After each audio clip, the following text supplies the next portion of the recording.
Hello, Elizabeth with the Newport Historical Society, and today we are going to chat with Krista Jasillo, who is a living historian that volunteers at Valley Forge National Park, as well as events all over the Mid-Atlantic, and she has a background in hearth cooking.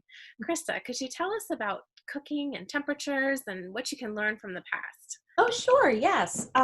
Well, I started out at volunteering maybe about 4 or 5 years ago at Valley Forge Park.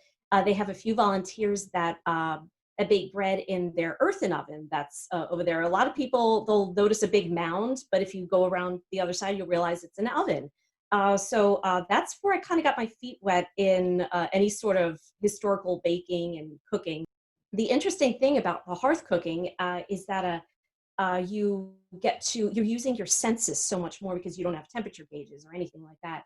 But you really get in tune where you get to listen to, you're listening to the boil, and is it too much of a rapid boil? So you kind of get a feel, and even if something's burning, you can smell that too. So you're using your senses, and it's really interesting how you can transfer all of those skills and use it in your 21st century cooking too. So you might have all the high tech temperature gauges and stuff like that, but when something's too hot or too cold, and you could kind of adjust your cooking to that. So I think it makes you a better 21st century cook using the 18th century skills as well.